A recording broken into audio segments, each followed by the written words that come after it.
Hey guys, Billy Davidson here with Davidson Pressure Washing and Painting. I want to start off by saying it is extremely windy out here today, so forgive any wind noise in the audio. I'm going to try to talk a little bit on the loud side so y'all can hear me. I think this could be very important. So I wanted to start out by saying if y'all need some help growing your pressure washing business, go visit my website. It'll be a link down in the description. Also a comment in the comment section. We have a little training video on there how to get these type of jobs, how to get any type of pressure washing jobs fast and at very low marketing cost, zero marketing cost basically. So right here we're doing some post-construction cleanup, but actually it's during construction too. And here comes the wind again, guys. So they're doing a large project here, building some big buildings and stuff, and they bringing in dirt and they hauling dirt out, and as you know, all of this get messed up, this entrance. In addition to that, they don't want to track some of this stuff back into their main facility. So during the process of them working and post-construction, it's gonna have to be cleaned by power washing. Today they are off, and that's always a great time to do it. Go ahead and clean it up, and it's gonna get dirty again. But what this does is keeps it from building up. I'll kind of show you. Also, I'm going to show you towards the end of the video how to get this job. So easy. If only guys would just start doing it. I'm going to show you exactly how to do it in a minute. But I want to show you, we're just using an open ball valve, probably about 6 gallons a minute. And we finding the dirt clumps. Also, it's a busy roadway, so you got to be mindful of that as well. But we got our cones and safety clothes on, safety colors. But you see all this dirt, this stuff gets all tracked back everywhere, gets on vehicles coming in and out. In addition to that, when it's wet, these workers also can slip and fall in it, you know, a little that too as well. So they want to keep it from getting all built up and getting even worse, because it can get to, I have had some of these things where we had to come here with shovels to get this dirt off the road and then wash it. So it's always best to try to catch some of this as it's happening, try to keep it clean. And then once they're done, and it has to be done again, and then, you know, there you go, your post-construction cleanup. But in addition to that, we're going to be doing it multiple times during the process. This process is going to take several months to build this this facility. So I'm going to show you how we got this job. One other thing I want to mention too, whenever you're doing this post-construction cleanup, this is not your normal price. I mean, you know, oftentimes we're bringing brooms and shovels, and oh man, it can be tough work, but at the end of the day, you can still make a ton of money. So the way you get these jobs, guys, don't laugh at me. I'm gonna bring you right in here and show you. You get you a flyer. A flyer works best than a business card, and you walk right up to these porta toilets. Everybody uses these here on the job site, and I've never showed inside of a porta toilet. But what I would do, and I don't cover up their tags, but I would post my flyer on this door or somewhere in here, tape it, duct tape it, whatever you got to do, and they're gonna see it, and guess what? They're gonna call you. It's an awesome way to get extra work. It's posted in there. Anytime you see a construction site going on, look at all this, man. This is kind of hard to even walk in. I don't know what the heck's up with the wind today. Well, that's a nice little machine there. Matter of fact, one of my first jobs was running these. If y'all have ever run any of these heavy equipment, leave a comment in the section below. Let me know what y'all did, how y'all did it. We were doing swamp right-of-ways down here in Louisiana. I worked for my uncle. Davidson Dozers was the name of his company. He's pretty much semi-retired now. It was one of my first jobs. He had hired me to clean these tracks out, because this is another thing. Heavy equipment cleaning is a must. You can't maintain this thing. I don't know if y'all know much about these things. I'll give you a little overview of it. These tracks get loose over a period of hours of using it. So all of this has to be cleaned out, and there's a plate or a couple, I think there's 2 plates if I remember correctly.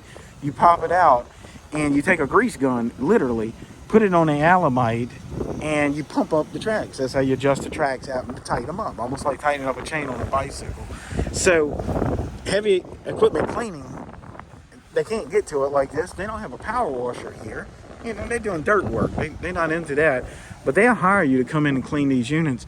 Back in the day, I don't do a whole lot of it now, but I would charge like $250 per unit and kind of wipe down the cab and stuff. And I never really opened up the engine bay. That was kind of their deal. But I would clean the tracks out really good. The boom stuff, all that's got tons of grease fittings on it. And that way they can do their maintenance on it or detect any hydraulic leaks. So think about that too. But getting back to the post-construction cleanup on the roadway, that was a little bit of a side note.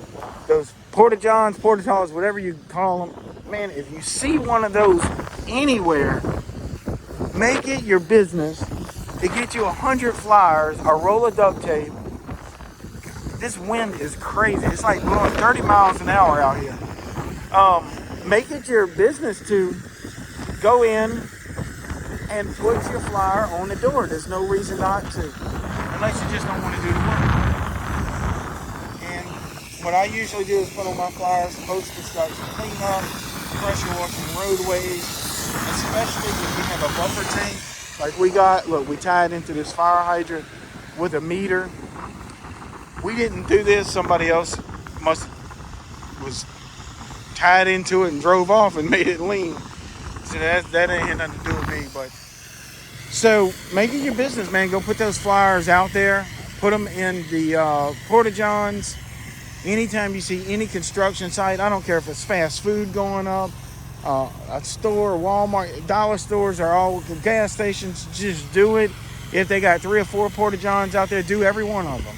Put a flyer in every one of them. And those guys would love to hire you to do this because they definitely don't want to do this work. They're busy constructing whatever they're building and running this heavy equipment. And you can also put on their heavy equipment cleaning.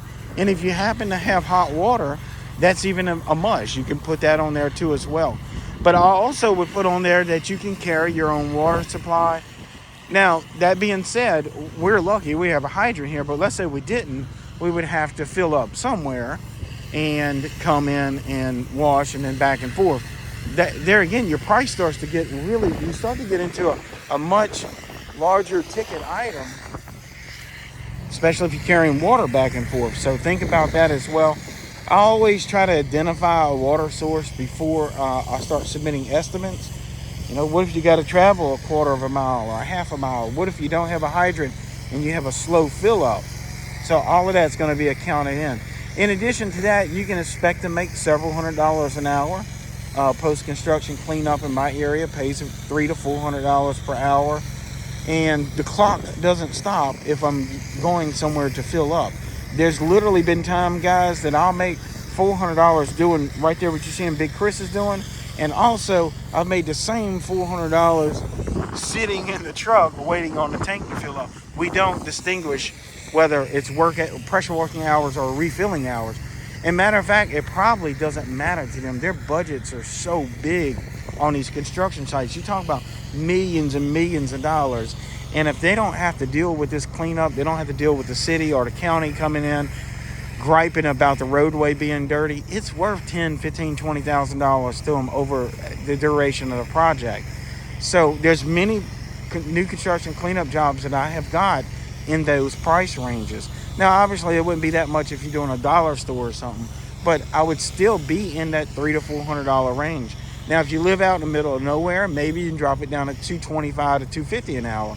But still, it's hour after hour, it's consistent money, and then you're going to have repeat business until they finish the project. And guess what? These guys are building everywhere all the time. If you like to travel a little bit, you can follow along behind them from time to time to these construction sites. Some of them may be out of state, that sort of thing. Some of them may be a couple counties over.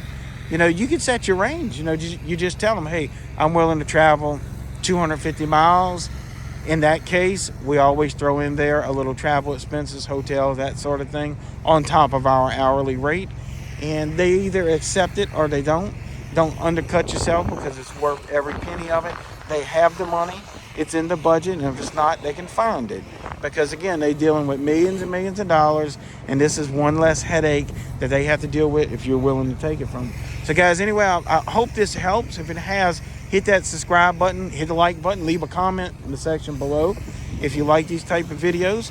If I get a lot of feedback on it, I'll be doing more of these, teaching you what different ways I've made a living doing pressure washing despite the economy, despite the location, despite the weather, on and on. So again, guys, I'm Billy Davidson here with BillyDavidsonVIP.com. That's my training page where you can find more tips and tricks to grow your pressure washing business, just like we discussed. And don't forget, parking lot striping as well, guys. Hope to see y'all in the next video.